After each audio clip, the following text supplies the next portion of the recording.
भूमिका कोणतीही असो, त्या भूमिकेशी अगदी समरस होऊन काम करणाऱ्या काही मोजक्या मेहनती अभिनेत्यांच्या यादीत रणदीप हुडा हे नाव हमखास येतच.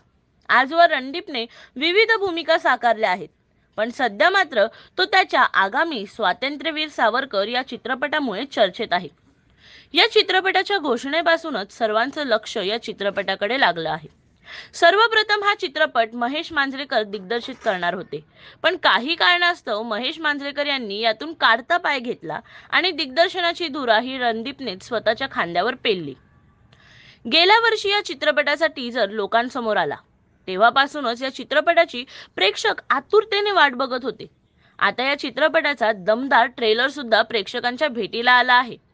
टीजर प्रमाणेच ट्रेलर ही प्रेक्षकांची उत्सुकता वाढवणारच आहे. ट्रेलरमध्ये स्वातंत्र्यवीर सावरकर यांच्या जीवनातील मुख्य घटनांवर आणि स्वातंत्र्य लढ्यातील त्यांच्या योगदानावर प्रामुख्याने प्रकाश टाकण्यात आला आहे.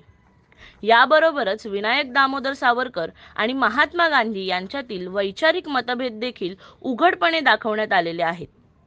याचबरोबर सावरकरांना देण्यात आलेल्या 2 जन्मठेपेच्या शिक्षा भोगून आल्यानंतर भारतात त्यांच्यावर आणि त्यांच्या कुटुंबावर झालेला अन्याय, त्यांना मिळालेली दुय्यम वागणूक यावरही चित्रपट भाष्य करण्यात आलेला आहे.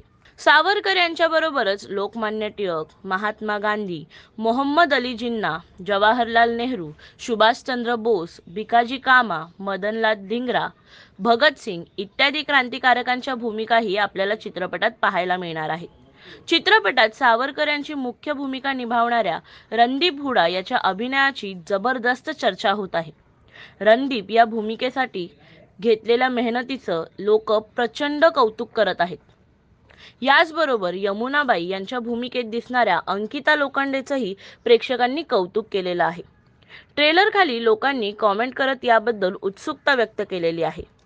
अद्याप तरी चित्रपट प्रदर्शित देखील झालेला नाही, परंतु आत्ताच ट्रेलर पाहून या चित्रपटाला राष्ट्रीय पुरस्कार मिळायला हवा अशी इच्छा लोकांनी व्यक्त करायला सुरुवात केली आहे.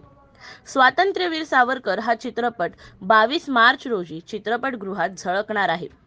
व्हिडिओत काही आवडलं तर नक्की एक लाईक करा आणि पाहत रहा नंदिनी सोबत मराठी रिव्ह्यू.